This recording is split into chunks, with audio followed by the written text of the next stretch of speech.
Up next, it's a panel discussion entitled The Harassment of African American Elected and Appointed Officials, sponsored by the 20th Annual Legislative Conference of the Congressional Black Caucus. You will hear from a number of witnesses, including Loretta Williams, co-president of the National Interreligious Commission on Civil Rights, Dorothy Height, president of the National Council of Negro Women, Mary Sawyer, author of The Harassment of Black Elected Officials 10 Years Later, and the Reverend Louis Farrakhan, leader of the Nation of Islam.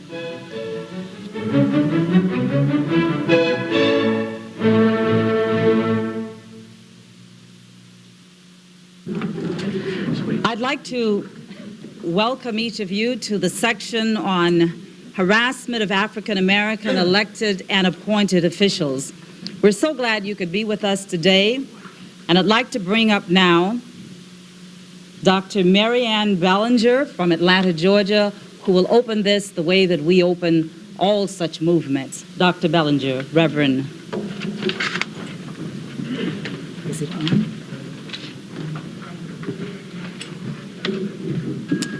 Let us pray. God of grace and God of glory, on your people pour your power. In this hour of trial and tribulation, draw us close to you in all those ways. Only a solid and firm commitment to your ways and your will assure us of success. We realize and recognize ourselves as imperfect beings and seek your perfection.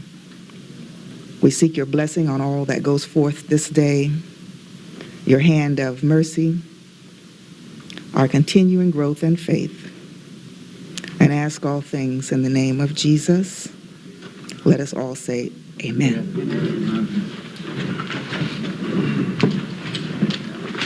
Thank you, Reverend Ballinger. We'd like to get right into the program this morning, and I have the wonderful task of presenting to you the man who almost became governor of California, and most of his supporters call him that still, but he served as lieutenant governor of the state of California after having served in the Assembly and in the Senate. He left and came here to Washington as the congressman from the 31st Congressional District. He is the one man who consistently, for at least the last 15 years, has told us about the pervasiveness of harassment and intimidation of black elected officials and black leaders. If only we had listened to him 15 years ago. I bring to you this morning my boss, the Honorable Mervyn M. Dimely. Thank you very much, Attorney Faye Williams. Before I address you for a few minutes, let me just make one important announcement.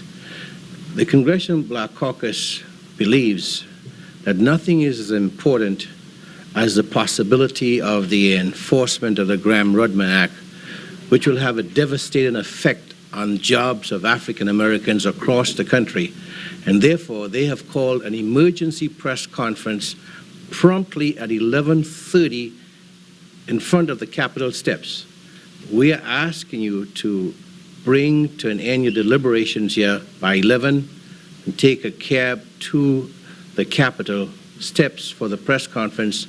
And we want you to be participants in the press conference. And after that, then you will come back. I believe there's a lunch here, and then you begin the final phase of this session.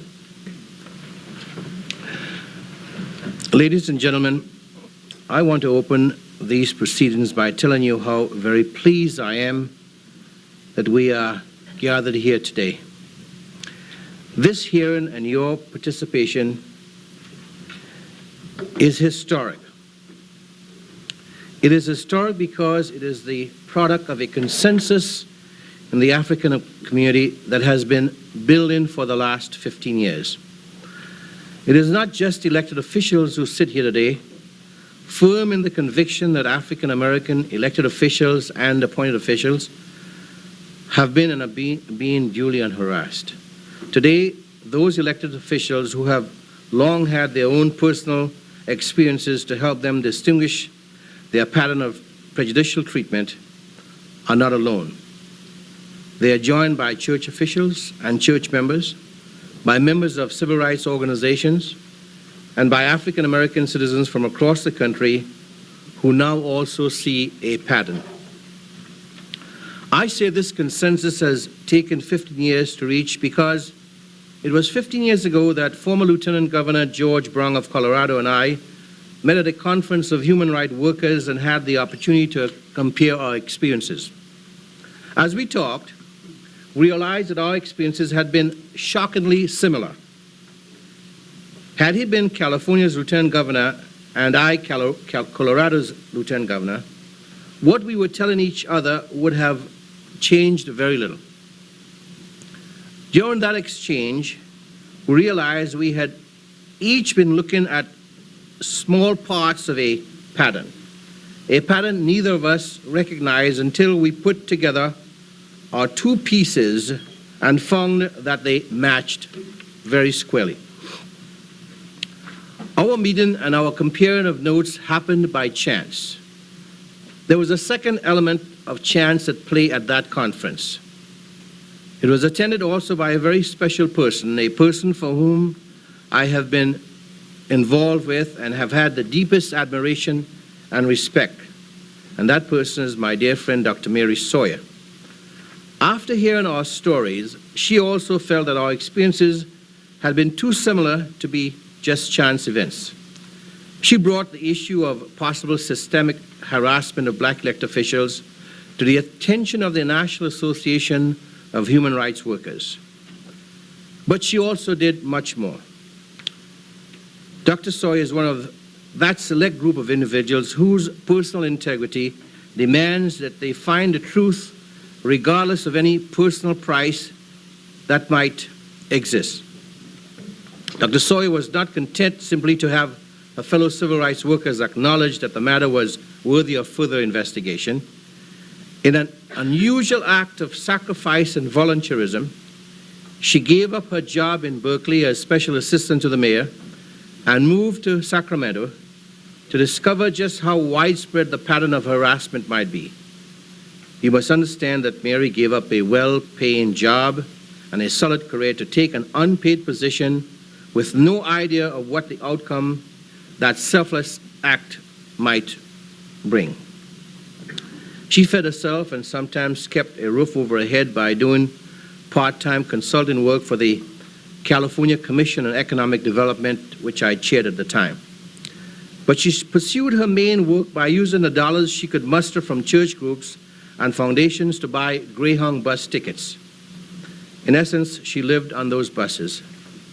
They carried her to every corner of this country to talk to African American elected officials about their experiences in office. For 2 years, she pieced the pattern together, and when she finished her investigation, she wrote her report for the National Association of Human Rights Workers. It was the first detailed account ever written of the systematic harassment of black elected officials in the United States. In the ensuing years, the report has become a much sought-after basic reference, and Dr. Sawyer has become the recognized authority on the matter of harassment of black elected officials. The report continued to be in demand long after it went out of print. So 4 years ago, again, Dr. Sawyer agreed to interview currently elected officials and to update the report. We published that update under the title 10 Years Later, and reprinted the original report entitled The Dilemma of Black Politics. The fresh set of interviews led Dr. Sawyer and those who participated with her in the update to the conclusion that nothing had changed in the 10 years since the original report. Although the report and its update have been important in court cases and in educated and civil rights lawyers, I want you to know that until very recently, African Americans as a community did not take the implications of the report very seriously. Armed with the update report, Dr. Sawyer and I traveled around the country several years ago, asking political and civil rights groups to look at their local situations to determine whether there was evidence of a pattern of harassment. I must tell you, that was a disappointing crusade. I found myself wondering over and over again why the African American community seemed so unconcerned about the harassment of elected officials. Somewhere in the course of those journeys, I came to understand that the experience of the African American community is very much like the seemingly independent experiences of George Brown and myself. The experience of harassment is a very personal, a very individual experience. It is not shared with others naturally. In other words, when I am harassed, members of my profession and members of my race do not experience the emotions of that harassment. And I do not experience the emotion of others when they are harassed. It is only when we relate our personal experiences and pain to someone else, and in that process find our experience has been far from unique, that we begin to see the pattern. The bottom line is this: harassment is a very personal phenomenon. I think that the very gradual process of linking one experience with another to build towards the consensus has produced two very significant breakthroughs within the year. The first development was that my very good friend Clarence Mitchell III was able to interest the National Council of Churches of Christ, USA, to sponsor a seminar in New York on the topic of harassment. That seminar began to build an important common understanding among African Americans. The second development was that Dr. Benjamin Hooks, Executive Director of the NAACP, raised this sensitive issue with President Bush and subsequently at the annual convention of the NAACP. As you are well aware, Dr. Hooks was criticized for bringing the issue before the President and before the nation. Most importantly, he was criticized by members of the news media in this country, including black members of the media. We like to think that it is the role of those who bring us the news to examine the facts and to report the truth. Instead, in far too many instances, our news people have not reported the facts or truth about their own prejudgments. It is clear there are those in the media who hold the report of smoke to be a confirmation of fire. For them, raising the possibility of harassment is an ipso facto indication that the possible victim of harassment is probably guilty of some wrongdoing. That view is conveyed almost shamelessly by the metropolitan media, and it has been taken up by some black journalists and even, I am sorry to say, a few black politicians and civil rights advocates. It is the view that is carried into our homes and the nightly news by law enforcement officials, all too eager to build a public case for conviction before the trial has occurred. In recent years, it has become a view pressed on the public by certain political groups, two of which in particular have devoted their efforts to targeting selected black officials for an ongoing system of harassment. The foregone conclusion of these people notwithstanding is a growing perception among African Americans that black and elected public officials in America are being singled out for harassment. It is a perception that must not be dismissed out of hand. Rather, it is a perception that demands the most serious attention because it calls into question the ability of African Americans to participate fully in the process of American self-government. It is not an issue of the rights and privileges of a few politicians. It is an issue of the civil rights of African Americans. At issue is whether African Americans can indeed be represented by officials who are free to carry out their duties without intimidation, or whether the rights of African Americans, your rights, are being abridged by the intimidation of those you have chosen to represent you. This is an issue that is far too important to be dealt with only in seminars and isolated courtrooms. It is my hope that out of the meeting here today will come a resolution to devote to this issue the resources it deserves. It is my hope, by the close of the meeting today, those of us who represent African American institutions or churches or research groups or organized political associations will agree to do what is necessary to create a formal institution charged with seeing the right of African Americans will be represented before governmental bodies of our land and will no longer be abridged by systematic harassment of officials. Calling this ongoing body a Center for the Study of Harassment, call it the Institute for the Study of Law, Politics, and the Media, call it whatever is appropriate, but deal effectively with this issue, because your rights to be represented is being jeopardized. On behalf of the Congressional Black Caucus, the National Council of Churches in Christ, the National Interreligious Commission on Civil Rights, the Clarence Mitchell Jr. Memorial Fund, and myself, I extend to you the warmest welcome to this hearing. May your deliberations be fruitful. Thank you very much. Thank you very much, Mr. Dimely. Speaking of harassment and intimidation, for a moment there, if those had not been African drums, I would have thought that there had been a conspiracy to harass us. Before we go on, I'd like to recognize the members of our co-sponsors, the National Council of the Churches of Christ. Would those of you who are here please stand?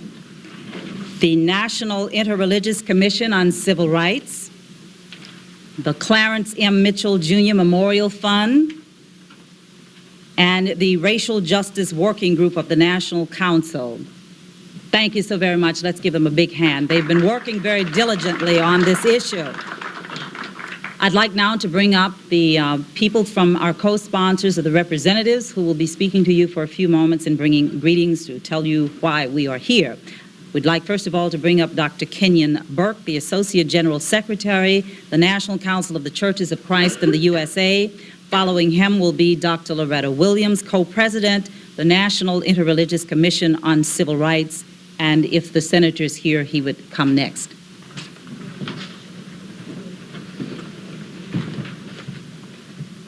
Good morning. That sounds good.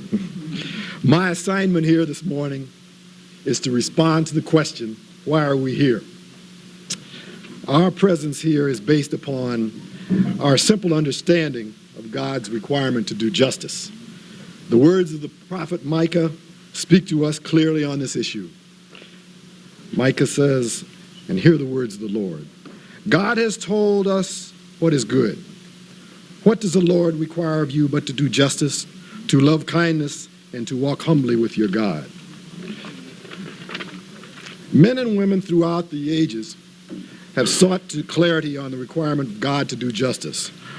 One only has to casually glance at biblical references to see that it has become quite clear the requirement to do justice is in the Bible and the important theme of the Old Testament. And the requirement to love one's brother and sister is one of the most consistent strains in the New Testament. The National Council of Churches has a very strong position on racial justice, and its racial policy statement has a section in it which I would like to quote from. It speaks to the mission of the church. It says, the church is called to identify racism as a sin against God, and it summons the church to eliminate it. Now, in November of 1989, the governing board of the National Council of Churches of Christ in the USA adopted a resolution based upon some of the reports we were receiving from around the country. Now, I hasten to tell you that the National Council of Churches is a body of 32 communions or denominations from the Protestant and Orthodox community, representing 41 million Christians. The National Council of Churches, and permit me to read just excerpts of this resolution to set the stage. The National Council of Churches is witness to the increasing and disproportionate attacks on African American elected officials and other persons and organizations of conscience by law enforcement agencies across the country. Federal law enforcement agencies are engaging in specious sting operations that target black elected officials. The issue is not the possible innocence or guilt of many of the elected officials who have come under attack. The issue is the fact that this pattern of attack by agencies of government in and of itself constitutes criminal activity on the part of government because it subverts and undermines democratic process itself. These politically motivated criminal and civil investigations in effect deny citizens who vote for African American elected officials their full constitutional rights under the 1965 Voting Rights Act. Therefore, be it resolved that the National Council of Churches calls for a congressional hearing to investigate the unwarranted and unjustified criminal investigations of African American elected officials. It urges its member communions to support this call, and it urges the support of those African American elected officials who come under such attack in their local communities and states. Why are we here? We are here because God's requirement to do justice is on our agenda. That's why we are here.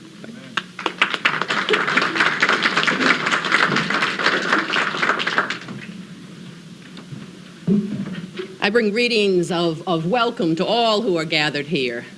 For in fact, the interfaith community is saying that we have been slow, we have been remiss in coming to this point of calling for the organizing around this issue, this pattern, the new stumbling blocks, the media slanders, the misuse of prosecutorial powers, the sting operations, the attempted ways to drain away our trust, our financing of those whom we would elect, those whom we would choose, those who have made their ways up and begin to see how systems of power operate in this country, this so-called democracy. So we are pleased to participate, to be part of this expanding public awareness of a pattern that is old, but that is new at the same time. The obstacles continuing to be put in the pathway of African American leadership. The National Interreligious Commission on Civil Rights believes it imperative that a full congressional investigation be conducted, examining and publicly examining this pattern, the policies, the practices that were mentioned by Congressman Dimely.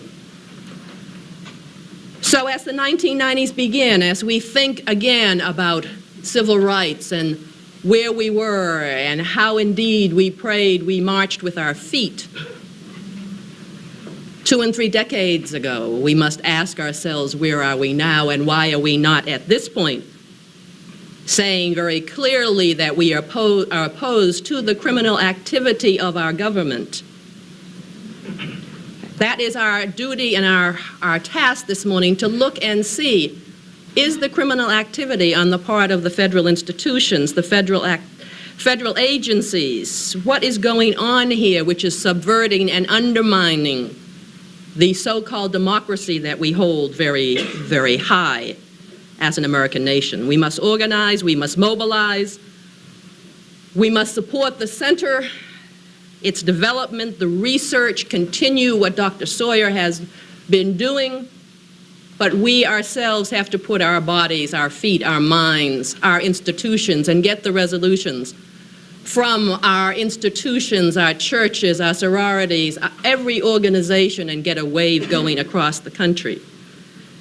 As a national and as a regional interfaith organization, we will continue to hold hearings, as we have in New York, as we have in Detroit, as we are doing here, to say we must work together collaboratively to end this pattern, this draining away from our public servants who have worked so very hard with our help to bring us thus far. We must name the issue of power, power imbalance, control, the fact that we will not allow this to continue. We will demand justice. We will work together. Welcome.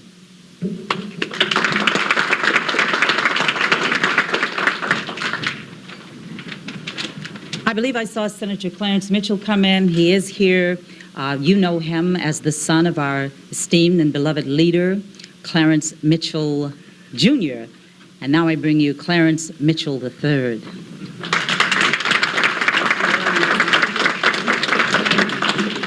To all of the distinguished members on the dais and the warrior from decades, our great Dr. Dorothy Height, who has carried on the the work of freedom, the great organization that Mary McLeod Bethune started. And I can't ever get out of my mind, whenever I get a little bit tired, I can't ever get out of my mind the times that I see Dorothy Height trudging through the airports of this nation with her suitcase in her hand, carrying her suitcase with her, and walking the long length, and especially of the Atlanta airport.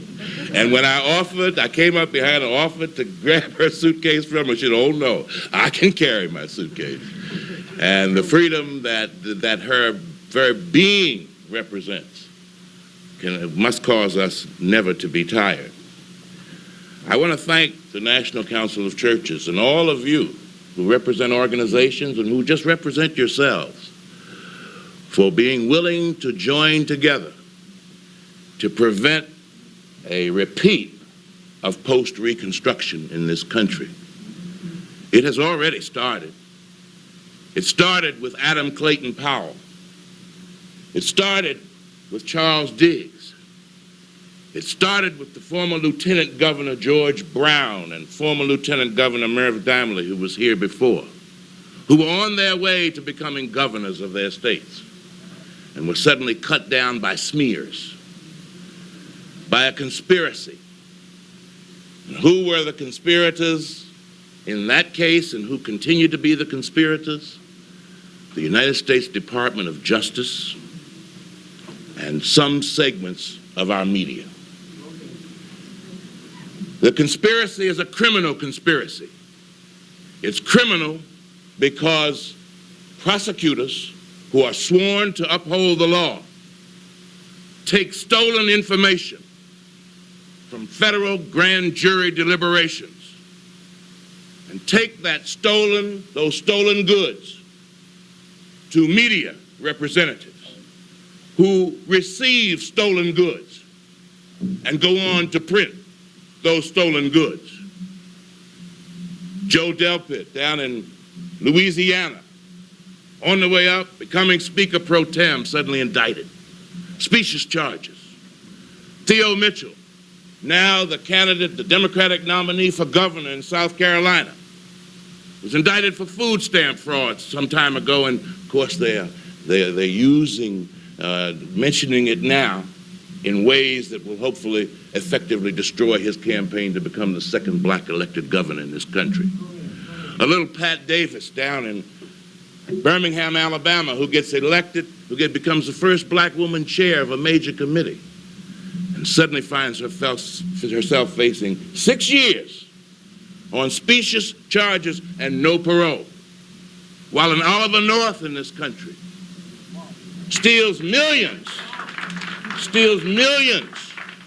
converts contraband, allows drugs to be brought into this country, moves around this country getting $35,000 a speech on probation. And a Lynn Knopfsinger, who says, yes, I committed the crime.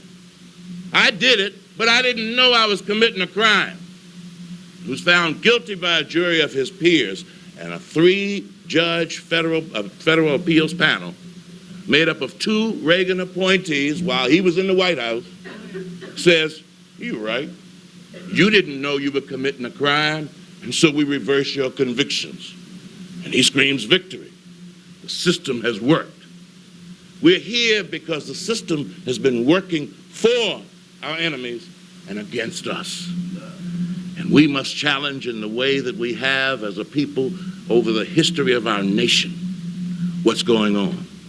Hank Sanders down in Selma, Alabama, who has a district that runs almost as long as the length of the East Coast, who has to travel that district on limited resources, suddenly finds himself under attack where they're trying to disbar him, simply because there's a Tom Bigby River project that's going through his district. Billions in economic development. And so they don't want Hank Sanders and all his newly elected black leaders to have any say or any access to the billions in economic development that are coming through his district. All over the country. I say our great Andy Jenkins state senator. They found him guilty and under a 1930 statute that was passed saying that you had to have a bank in order to accept deposits. He beat them twice and they turned back around and indicted him again. I say to you, the challenge is for us. There's not enough time to give you the litany of hundreds of our black officials who are being chased out of office. And I say to you, we ain't gonna take it. And I say to you, the masses of the people out there are ready. The time has come for us to put together a movement and a march like we did in the 60s, where we turn our people out and they are ready to begin to restore the respect that must be given to us. The respect that causes even foreigners to say, black people moving into white neighborhoods is like having a prostitute in your neighborhood. The Minister of Justice in Japan. I close by reminding you of that little rhyme that we've all heard. 1 little, 2 little, 3 little Indians, 4 little, 5 little, 6 little Indians. It goes on. Talk about 10 little Indians. And then it goes on to talk about how they disappeared. One hanged himself, one ate himself to death, another, but they finally get down to the fact that there are none. Suddenly there were no little Indians left. Originally, before this rhyme came to this country, it was not 10 little Indians, it was 10 little niggers. And they had committed different kinds of crimes and they walked charged with them. And they ended up with none. Let us not lose the gains we've made. And let us be prepared to do whatever we have to do to save our people, to save our leadership, and to save our community. The way to kill off a body is to cut off the head, and then the rest of the body will die. That's why the focus is on the leaders now. Thank you. Thank you. Thank you. Senator Mitchell has so much to say about this issue and knows so much about it from experience. I'm sure we'll be hearing from him again during the question and answer session. Let me just say to our panelists before we bring them on that there is a timekeeper. It's this beautiful sister right here in front, and she's been instructed to enforce this. So let us try to keep it within the 5 minutes of presentation time, and we can move right along so that we can give our audience an opportunity to participate. Before we get into the panel, I'd like to say that we will have copies of the New Orleans Tribune. They did a special issue on harassment, Black leadership under attack. And next to Dr. Sawyer's documents, it's one of the most comprehensive articles that's been done. So before you leave, you'll want to get a copy of these, but they will be handed out after the session in the back. I'd also like to recognize the elected officials who are with us today. Would you please stand? Let's give them a big hand. I wish we had time to recognize all of you and to have each of you speak. We'd like to make certain that we invite all of you back this afternoon at the strategy session at 1 o'clock, which will change from this room to the map room on the terrace level. And now I have the wonderful opportunity to bring to you a woman's woman, our own Queen Mother, the person to whom at one time in all of our careers we all go to for counsel and for the sharing of her great wisdom. This world would be even more difficult for us were it not for the strong and continuing leadership of my sister, Dr. Dorothy Height, President of the National Council of Negro Women. Dr. Height, would you come now? She will serve as moderator for the panel. Thank you very much. Thank you. Thank you very much. I know that we all want to say thanks to Congressman Dimely and Faye Williams and to all of the sponsors for this opportunity, because we all get bits and pieces of information, but it's good for us all to get together to share what each other sees, but also get a sense of our common destiny of our common concern. And as Faye Williams has said, we will start this morning with a hearing, and then this afternoon we'll have the strategy session. Just want to tell you that one of the benefits that we have from the long struggle for civil rights was the passage of the Voting Rights Act. And out of the Texas primaries, out of the Voting Rights Act, one of the things of which we can be proud is the fact that we have today the large number of black elected officials and appointed officials. And in a sense, it is ironic that we are here recognizing that even though we have some almost 7,000 strong, we still have so small a percentage of all elected officials. And yet we are here talking about what is happening with those we have.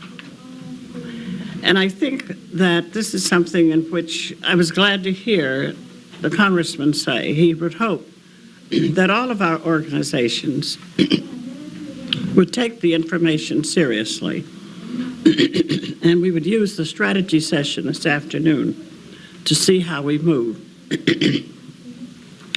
Some of you came in since the time that Congressman Dimely told us that we are to be adjourned promptly at 11 o'clock because he wants us to come to the Capitol because there will be a press conference there letting it be known that we do not want to see Graham Redmond enforced. And we have so much to lose if that happens. And I think all of us have learned that once these steps are taken, they seem to be irreversible. So they remain. It is not that they were there for a few days and it returns. We learned that through the Reagan years, and we're still trying to recover at so many elements in our lives.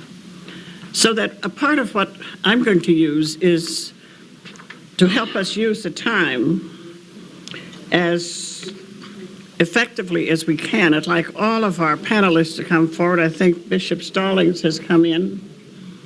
I don't see Unita Blackwell, but as they come, we'll ask them to come forward. And in order to facilitate, I want to tell us how we're going to operate. Each person has been asked to speak for 5 minutes. We have a beautiful timekeeper. I'll ask our sister here to stand, our timekeeper, so that we will see. She is our timekeeper. Now, I'm giving her, in the presence of witnesses, this instruction. At the end of 5 minutes, she is to stand.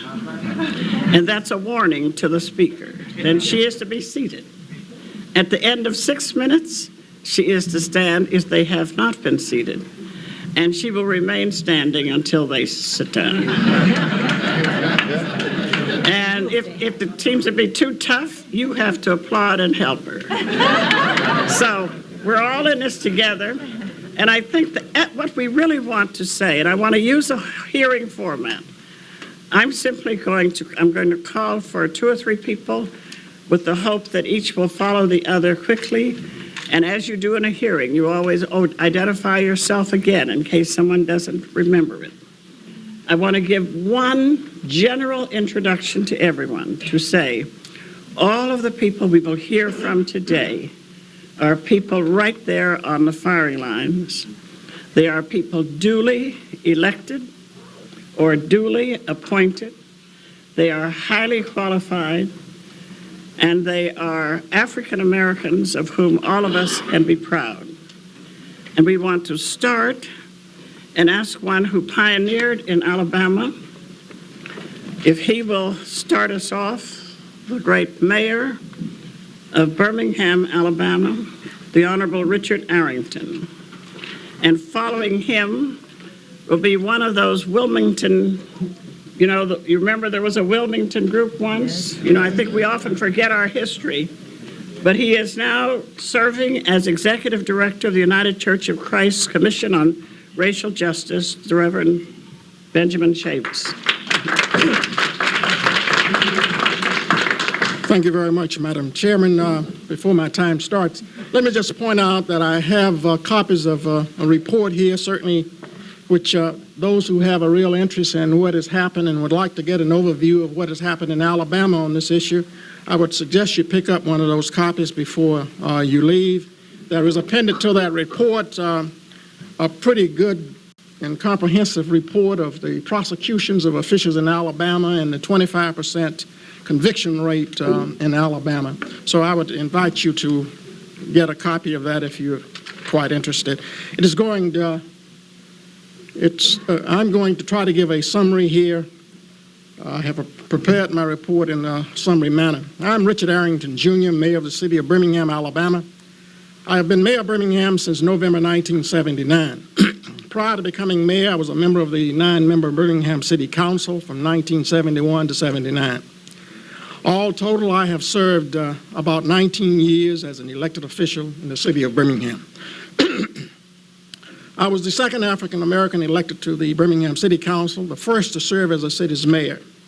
The city of Birmingham has a mayor-council form of government in which the mayor is the chief executive, and hence it is considered a strong mayor form of government. The investigations that I talk about began with COINTELPRO. I first became a target of a federal investigation in 1972 under the FBI's infamous COINTELPRO operations. That's a well-documented racial counterintelligence program which selectively targeted without cause vocal black civil rights activists. 23 FBI field officers participated in that operation against black nationalists. Included in the activities were the felonious harassment of Dr. Martin Luther King Jr. and other civil rights activists, the development of a target list of some 18,000 African-American activists during the 1960s and 70s, the mailing of obscene material, racially motivated materials, and things of that sort. I can only tell you that to date, I do not know why I was a target of that investigation. I was linked with the Alabama Black Liberation Front, the Black Panthers Party, and the Concerned Citizens for Justice. I have never been a member of any one of those groups. I can only conclude that I was investigated because I was undoubtedly the most vocal spokesman against police brutality in Birmingham, Alabama, and police brutality was very, very rampant at that time.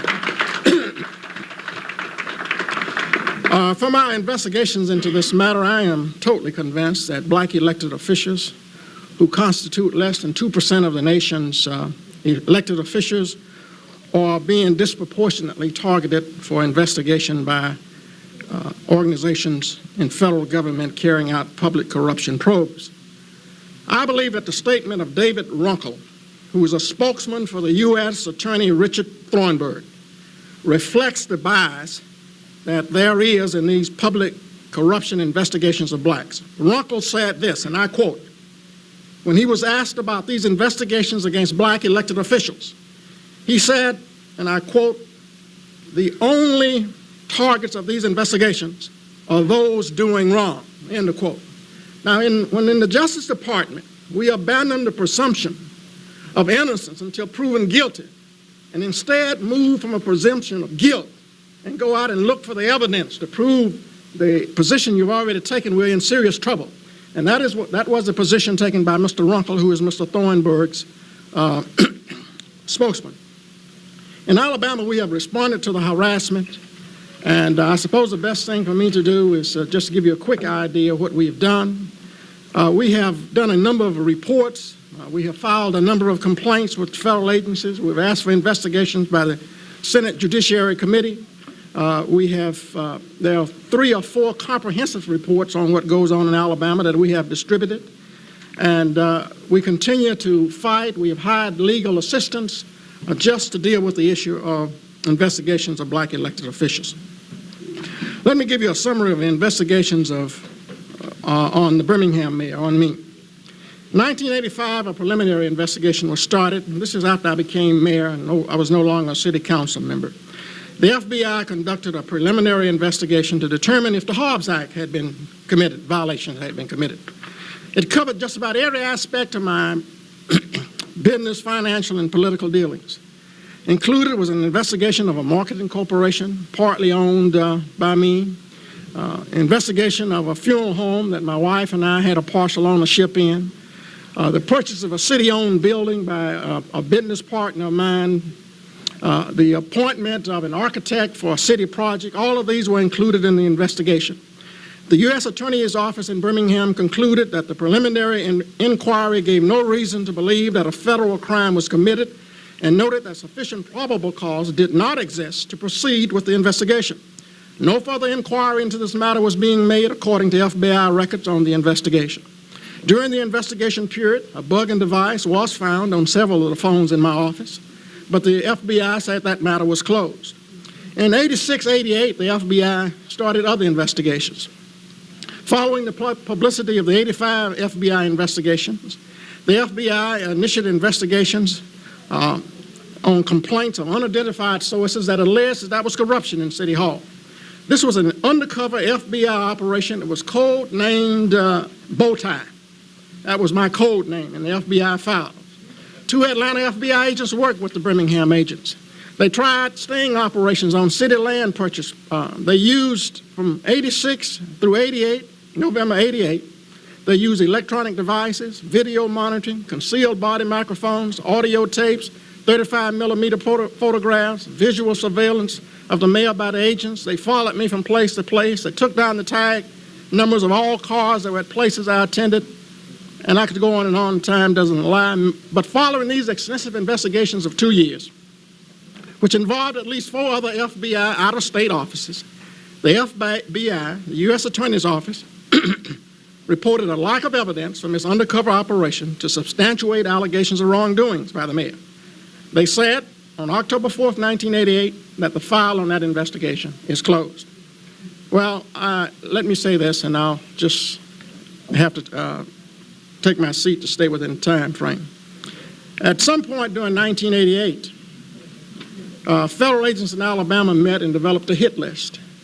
And the investigations continued through 88 into 1990. And we in Alabama have done a rather detailed study and hired investigators. And so we have perhaps one of the most comprehensive studies about those activities of any you'll find any place. Thank you very much. Thank you very much. There is much more to that story. Because the members are still in session, I promised them as they came in we would recognize them. At this time, I'd like to recognize Congressman Floyd Flake from New York.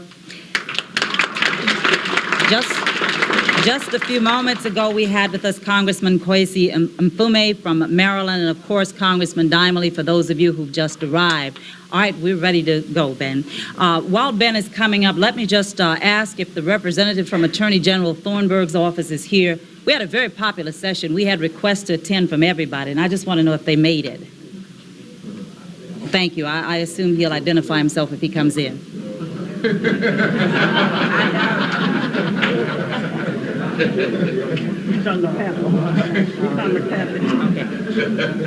I'm sorry, Congressman William Clay is here. Do you have anything else you want to say about him? No. Okay. Thank you very much. Thanks for waiting. Good morning. On behalf of the Commission for Racial Justice of the United Church of Christ, we are very pleased to participate in this panel. And I will follow the instructions of my dear moderator very carefully. Being a preacher, I get warmed up in 5 minutes. But let me just go straight to the point. I'm not an elected official, but I have something to do with elected officials. I've worked all of my adult life and part of my childhood for voting rights, for civil rights, and for human rights, for the purpose so that we could have some sisters and brothers in place to represent us. And so when African American elected and appointed officials are harassed, I'm harassed. The motivation for this harassment is racial, it's political, and it's economic. But it is mainly racial. There's a double standard when it comes to who gets investigated, how they're investigated, how they're portrayed in the media. And I'm here, I guess, on behalf of the African American community to say that we are not going to stand by and allow our African American elected and appointed officials to be harassed. Because when they are harassed, we are harassed. Now, that was an interesting quote that Mayor Arrington read from the Justice Department. The Justice Department ladies, that they only investigate those who do wrong. Well, it seems to me that in the eyes of the Justice Department, and I want to just talk about in the eyes of the Bush administration, in the eyes of the Reagan administration, the only thing wrong done was getting elected in the first place. And see, and this raises some serious questions about what kind of democracy we have in the United States of America. It is an absolute insult. It is an absolute affront to every sense of democracy for our African American elected and appointed officials to be harassed by government agencies, by federal and state agencies, for no other purpose than to remove them from office. This has a definite effect on our community. We talk about having the need to have role models for our youth to aspire, and we have many. But what do you think is in the mind of our young people when they see our elected officials dogged and harassed and assassinated, have their characters assassinated in the media? Most of these officials have already been tried and convicted in the media. And so there's a complicity between those who investigate and those who report and how it's done. And so we are hopeful that the Center for the Study of African American Officials gets established. But I want to say that those of us in the community, we need to support that center with our financial resources and our energies. And from the church community that's represented here and the community organizations, we have to make this at the top of our agenda. There's an aggression. You know, Bush insults me all the time. He makes these eloquent speeches about the United States going to great lengths to stop aggression in the Persian Gulf. Well, I want aggression to be stopped in Birmingham, Alabama. I want aggression to be stopped in Selma, Alabama. I want aggression to be stopped in Louisiana and across not only the southern parts of these states, but like Malcolm said, the South is anything south of the Canadian border. It's the whole country. It's the whole United States. And this is very, very serious, sisters and brothers. I think one of the most serious panels that the Congressional Black Caucus is having this weekend is this panel, because it raises serious questions about our presence in a society that treats us unfairly, that treats us unjustly, that punishes us when we try to make the democracy work. And so we aren't going to let Mayor Arrington stand alone. We aren't going to let Representative Davis stand alone. We aren't going to let all of the officials that are being harassed stand alone. We're going to make this system operate right, or it's not going to operate at all. God bless you.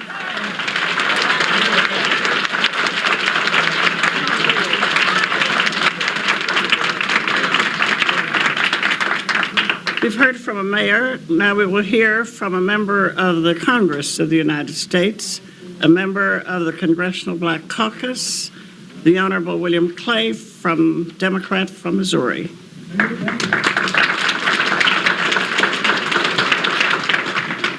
Thank you, and let me say thanks to Merv Damley and the members of this Brain Trust for sponsoring this seminar and for permitting me to present my views on a very important matter concerning our system of criminal injustice. If anyone in this Congress, indeed anyone in this society, is qualified to, from personal experiences, to address the question of prosecutorial abuses, it has to be a person like myself who's been subjected by agents of government to every ingenious, illegal scheme possible to devise. If anyone can speak to this subject from the perspective of an innocent victim, hounded by the doggish tactics of unscrupulous prosecutors, I'm that person. From 1972 until 1977, my life was a nightmare of legal entanglements, requiring me to respond to absurd media accusations and unreasonable federal investigations. During this 5-year inquisition, I was a target of 3 federal grand jury investigations, 3 FBI probes, an IRS inquiry for criminal tax evasion, and the tapping of my telephones at the office and my home by the Drug Enforcement Agency. During my 1974 campaign for re-election, I was even investigated for importing a hitman from California to kill my opponent. That charge takes the cake. But it was a serious investigation. Now, I'm considered in St. Louis, by friend and foe alike, as the smartest, most adept elected official in the whole state of Missouri. And if that's true, and I contend it is, why would I go all the way to California to import a hitman when so many in my district were unemployed?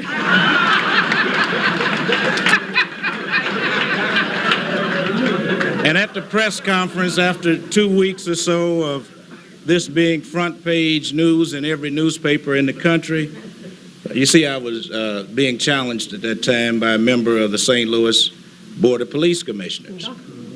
And a member of the St. Louis Board of Aldermen had said that she overheard a conversation in a cocktail lounge between 2 fellows from California, indicating that I had imported them to kill the police commissioner. But after 2 weeks of all of this being on national television, et cetera, I decided to call a press conference at the St. Louis airport, got on the plane, flew into St. Louis, held a press conference giving them the background and history of myself, my struggle to get to where I was. And I ended it by saying, since this story surfaced, at least 3 hitmen in this district have volunteered to kill that nigger for free. All right. That ended all of the stories.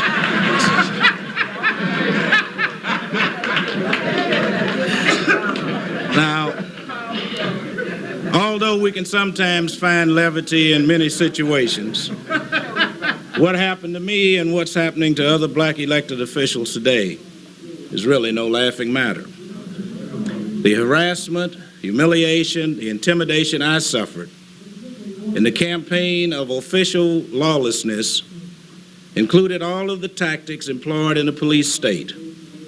Certain elements of the media, the business community, and the Justice Department engaged in concerted effort to deny my re-election by publicly ridiculing and embarrassing me. But most of all, they schemed to send me to the penitentiary. I became the victim of biased reporting, printing of false accusation, and obscene coverage by the white communications media, harassment of family members, friends, and political associates by the Internal Revenue Service, the FBI, the DEA, and the U.S. Attorney, the release of false information by government agents and illegal surveillance by local and federal police, illegal wiretapping of my telephones, tax audits by the Internal Revenue for criminal violations, a suit by the Justice Department demanding that I pay $89,000 for allegedly filing false travel records, grand jury investigations for payroll padding, FBI inquiry for unreported campaign contributions, and 2 attempts in 10 years by the state legislature to gerrymander the district I represent by dividing black voters into 3 separate districts. In one election, they also purged the registration rolls in my district of 20,000 black voters 3 days before a hotly contested election with a white candidate. I went to court, a court injunction, kept the rolls open until midnight, 5 hours past the normal closing time, so that all of the persons illegally purged could cast their votes. And I won handily. Apologists for such abuses argued that since no evidence of wrongdoing was uncovered, why are we raising all of this hell? And that's precisely the point. If no grounds existed to give probable cause of wrongdoing, why should we have to spend thousands of dollars to defend ourselves against non-crimes invented by corrupt public officials and degenerate media personalities? Now, the scenario used against me in the 70s, Mr. Nixon, too, my friend, was no friend of anybody that was decent. The scenario used against me in the 70s is the same as that now used against other black leaders today. It hasn't changed much. Initially, there were a series of charges by the media into my political and personal life, the same as today. So-called investigative reporters wrote outlandish articles quoting unnamed sources and undocumented data purporting to be factual exposés of criminal activities. And these highly questionable, irresponsible attacks became the basis for official government investigations of criminal acts. I see my time has run out, and you can't ask for unanimous consent to proceed for another 5 minutes here, so thank you.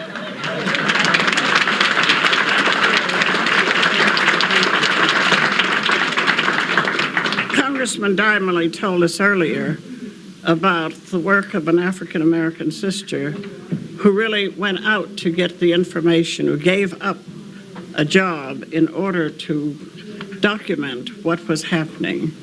And I'm pleased to present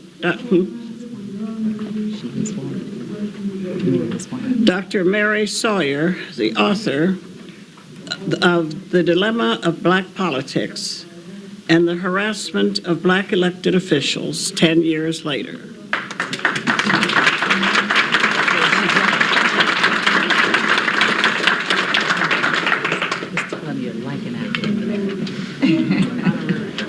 Thank you, Mrs. Height. I'm indeed honored to be included in the family.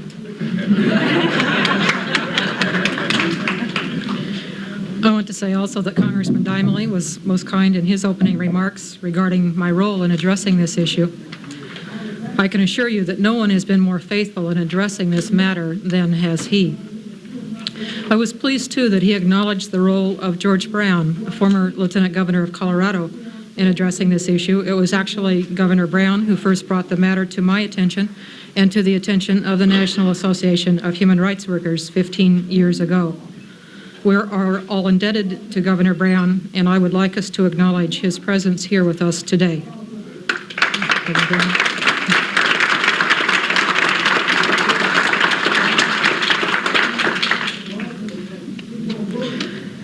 When I wrote the initial report on harassment of black elected officials in 1977, I concluded the litany of politicians who had been attacked with a quote from Lorraine Hansberry. "I am the first to say that ours is a complex and difficult country," she wrote, "and some of our complexities are indeed grotesque. We who are black Americans can offer that last remark with unwavering insistence.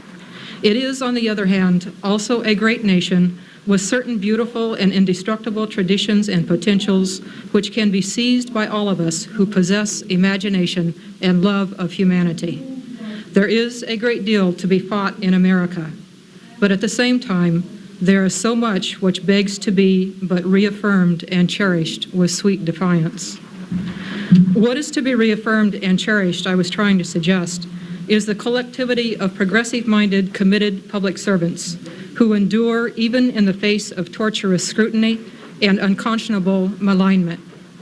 That was not to say that these officials were the embodiment of perfection. I have a dear and wise friend who got married a few years ago and whose choice of a best man was quite startling to me. I expressed my surprise to my friend, and in characteristic fashion, he said to me, "Well, it is the case that the best man isn't perfect. He's just the best man." It is important to be able to assert both our integrity and our imperfections. They are not mutually exclusive. Certainly all officials should be held accountable. That is a given. but black elected officials should not be required to be perfect. Neither should black officials be held to a double standard of performance, either personally or professionally. But I do not at this time want to reiterate the contents of my two reports. What I want to speak to today is the matter of whether harassment of black officials is just about race. This is a question which is posed to me time and time again. Every time a new case arises, reporters ask me if race is the sole motive for harassment. When predominantly black juries acquit black officials, commentators attribute their decisions solely to race. When local communities organize to support officials who are under attack, the motive is presumed to be strictly racial identification.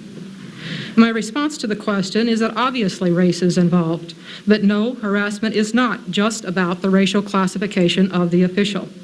What it is about is all the social and cultural precipitates of this nation's history of racial discrimination. We tend as a nation to be ahistorical, to discount the significance of yesterday. Consequently, we deny the legacy of what happened 25 or 50 or 200 years ago. I am by no means suggesting that racial prejudice is not a reality in our society today, only that the harassment and the response to it are not fully accounted for solely in those terms.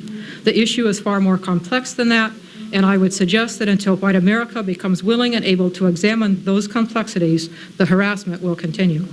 Harassment of black officials, in large part, is about vested economic interests. It is about the threat posed to existing power configurations when people get jobs who never got jobs before, when people get contracts who never got contracts before, when people get services who never got services before. Harassment of black officials is also about style, about how they present themselves in the world as African Americans, which is to say, as other than conservative establishment Euro-Americans. It is about cultural differences and perceptual differences, and so it is about being strangers to one another. Harassment of black officials is also about spiritual values, and perhaps most especially about spiritual values. The support that was expressed for Marion Barry and for Adam Clayton Powell and Coleman Young and Richard Arrington, which the establishment finds so mystifying and which it therefore dismisses as ignorance on the part of the people, this support is a statement of orientation to the world. That is to say, it is a reflection of people's understanding of how life works and why things happen as they do. And these are fundamentally religious matters.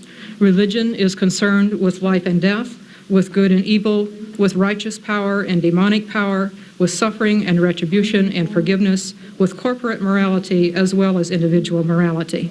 Black religion has always been concerned especially with justice and freedom, and even in a city plagued with drugs and violence, the black religious ethos is not denied.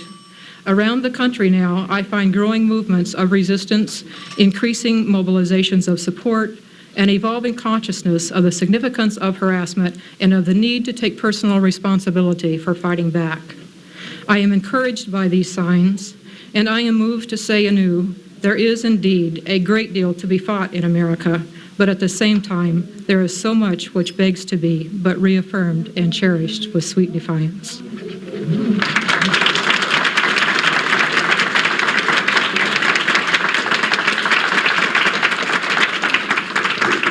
And sisters come in all colors.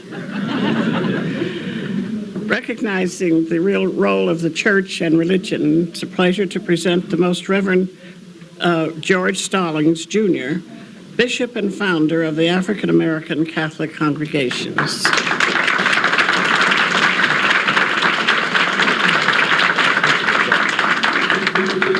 Thank you very much, Dr. Haidt. To all who have gathered here today, I could not have been asked to make my comments than after Dr. Sawyer, who has really placed within the proper context what the African American Catholic Congregation is all about, that we believe that a people who do not take control of their destiny, moved by the genius of their culture, can never achieve full spiritual, economic, political, cultural, and psychological maturity. So what we're talking about here today involves all of those issues that Dr. Sawyer has enunciated so well and has really laid the groundwork for my presentation. My question is, what have we come to in America? What have we come to in America, in the land of the free and the home of the brave? What have we come to in America when we look at black elected and appointed officials and try to bring them down in an attempt to not cope with a system that is out of sync with a Eurocentric value system. And that too many of our black elected and appointed officials have been judged by a Eurocentric value system that has really been rooted in what I would call European cultural hegemony, or white world dominance, or white world supremacy. That what we have sought to do is to somehow judge black elected as well as appointed officials by a standard that doesn't even begin to measure up to the effectiveness that black officials have shown in their particular areas of jurisdiction. What we have to really be concerned about is that we are talking about harassing people, a race of people who have been denied, locked out, and locked up. That what we are dealing with is the inability of a nation to cope with a new style of political leadership that is not only effective in black communities, but also effective in predominantly non-black communities. That we would not be looking at a Mayor Norman Rice in a northwestern city if he did not have the credentials to lead a people. And therefore, when we look at black elected and appointed officials, we have to ask ourselves, what is wrong when a disproportionate number of black elected and appointed officials are being harassed by the government? Not denying that black officials can do wrong. We're not, to say that we are talking about the harassment of black elected and appointed officials today is not to say that blacks can do no wrong. No one has ever said that. But what we are saying very clearly is that the percentage of black elected and appointed officials is disproportionate to the numbers elected and appointed. And that if you look at the percentages, and it doesn't take a grammar school diploma to figure that out, that when you look at the percentage of elected officials in this country as opposed to the number of blacks, that the number of blacks being harassed is disproportionate.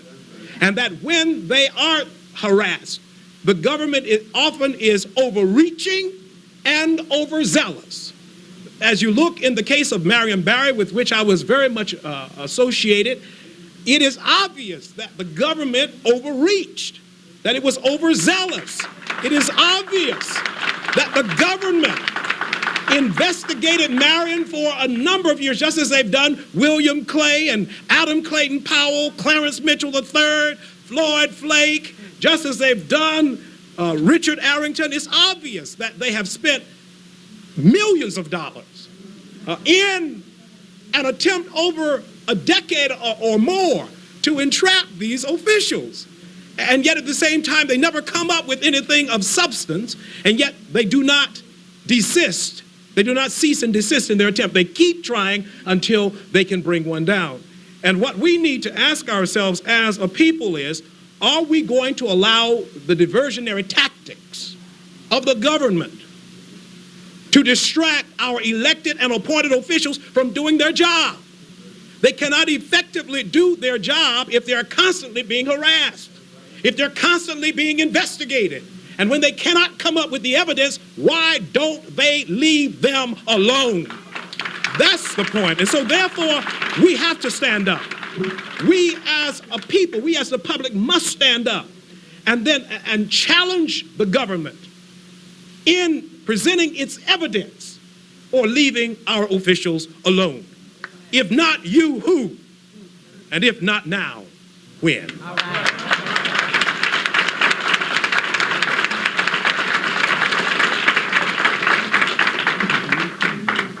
We turn now to a state representative, one who has worked at that level, the Representative Patricia Davis, former state representative from Alabama.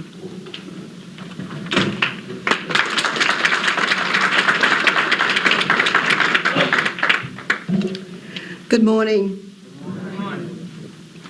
I'd like to say thank you very much, Ms. Heights. I'd like to thank Congressman Donnelly for his long, hard work, Senator Clarence Mitchell, in this struggle. I'd like to let you know a little bit about Pat Davis. I'm Pat Davis. I'm from Birmingham, Alabama. I'm by profession, I'm a teacher. I was served in the legislature of the state of Alabama from 1982 to 1989. I served as the National Vice President of the National Caucus of Black State Legislators. I'd like to tell you just a little bit about what has happened to Pat Davis. For most of you sit back as elected officials and you feel that this can't happen to me. But I want you to know, come for me in the morning, come for you this evening. I want you to know a bit about what took place. I represented District 58, which is a part of the city of Birmingham. Want you to know that in July of 1989, I was indicted. I was indicted under 8 counts of 1 count of conspiracy and 7 counts of bribery. However, when the investigation started, I knew nothing about the investigation. No one had said a word to me. There was 6 carloads of FBI agents sent out to my home. My house was surrounded. All of this is about a bill now. If there's a bill that we're talking about, this force, they call it, from my understanding, a show of force. I have 3 sons. It frightened my 16-year-old to death. My neighborhood was blocked off, and everybody who was coming into my neighborhood was questioned.